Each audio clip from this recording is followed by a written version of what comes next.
hello, and welcome once again to another episode of Open Talk. In today's episode, our guest is Edyta Shuvaeva, a Polish that has been living in Bahrain for the last 14 years, and she will talk to us about her experience as an expat living here. She is as well a consultant of PR and marketing.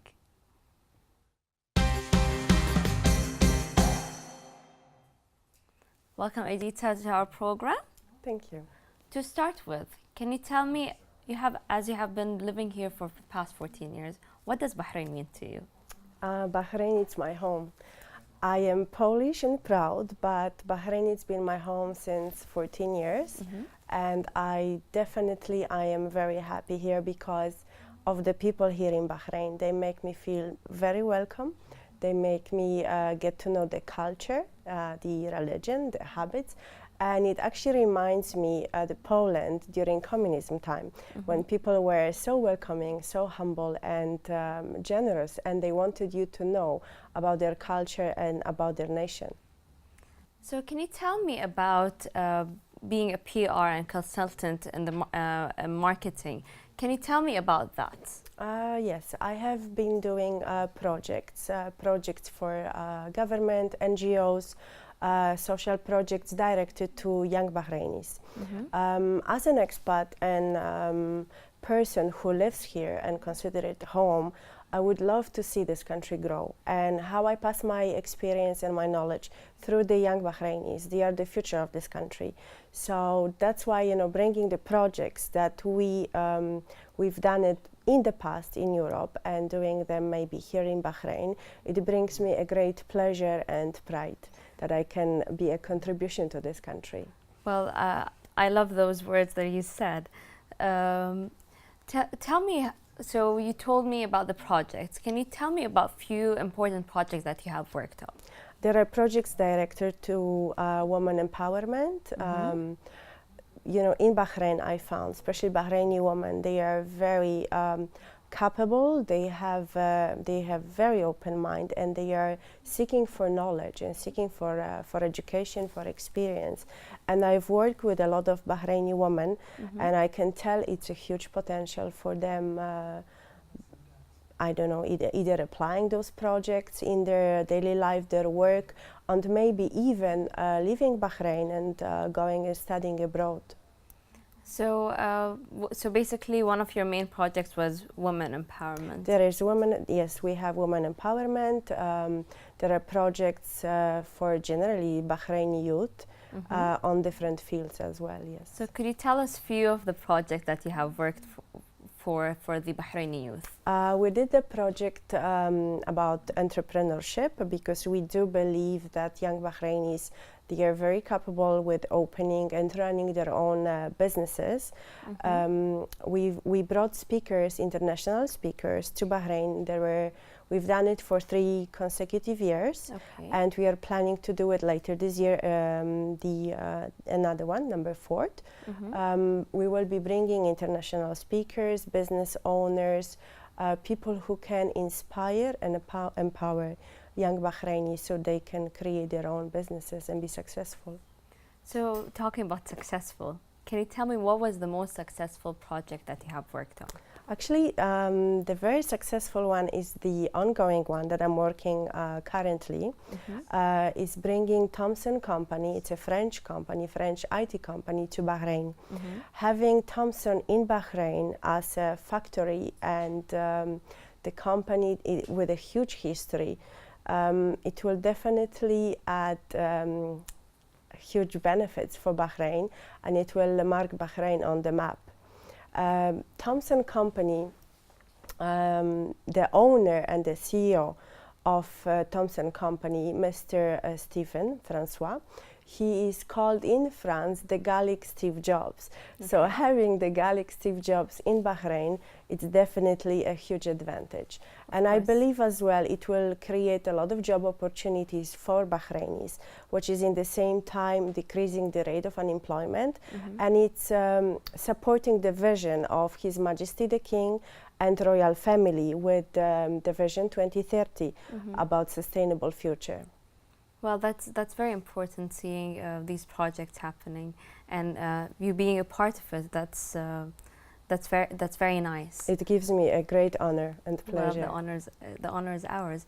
So, what other upcoming events are you working with or working for? We will be organizing events regarding religious tolerance and coexistence, because Bahrain as a country, and as I found it, as Polish and Catholic, where I can practice my religion, you know, we have churches here, temples, synagogues. Bahrain is very open to religious tolerance and religious coexistence, thanks to His Majesty the King of Bahrain and the royal family. His Majesty wrote a declaration, the Kingdom of Bahrain, about religious tolerance and peace and love towards every religion. And it gives me a great pleasure that me living in Bahrain, I am so proud actually, experience it, because regardless what we are hearing, what's happening in the world, I can tell, and I'm very strong in my statement, that there is a country like Bahrain where me as Polish, I can practice my religion, and people from no matter the backgrounds, religions and nationalities, they live here in peace and love. So, could you say that that's the main reason for you living here in Bahrain, or there are other reasons as well? It is a main reason, because in the past, when I was actually a teenager, and I knew it once, when I graduated from my university, I'm gonna leave Poland. I didn't know it will be Bahrain, but I am so happy that I am here. I wanted to live in a country where people are humble and so open-minded. They can teach me their culture.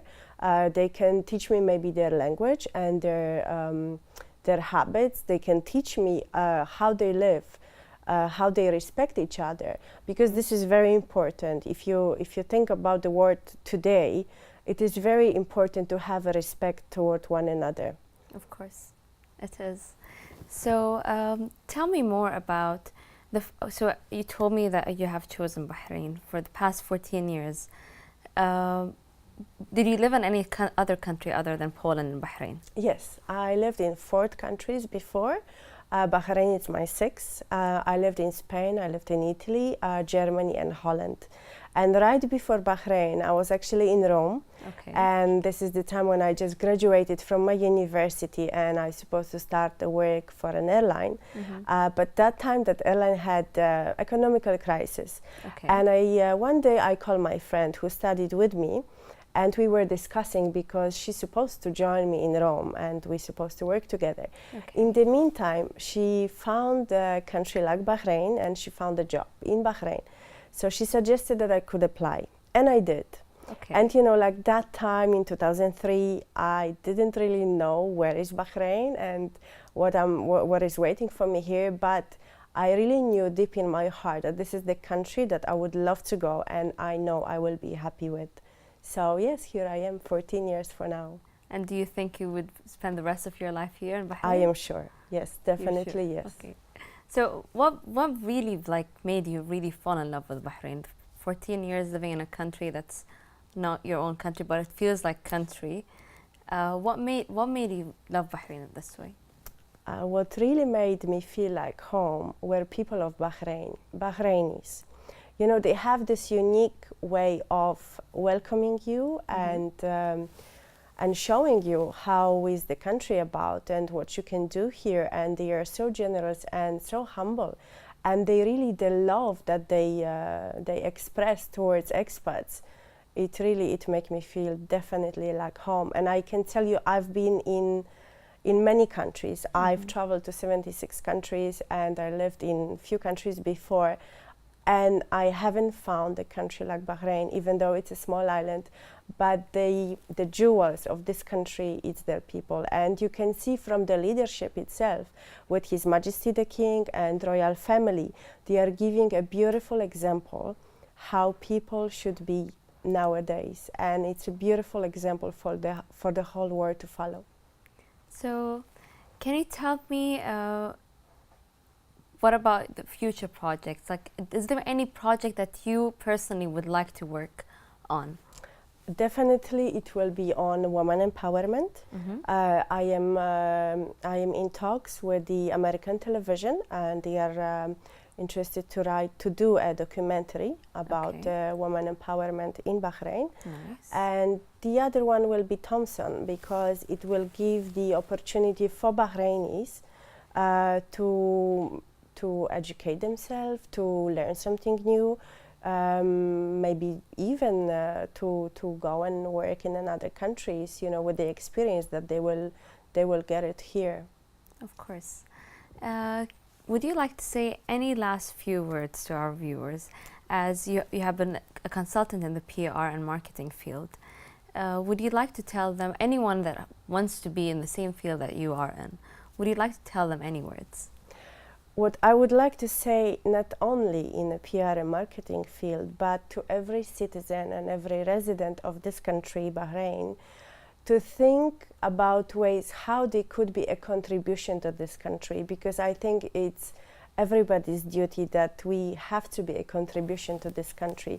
How to make this country better, how to make this country successful, and how to send a message to the world how happy we are living in this country with our leadership. Well, thank you. Thank you. And would you like to say anything to, so you didn't know about Bahrain, and let's say if someone wants to come to Bahrain, what would you tell them about Bahrain and being a part of this community?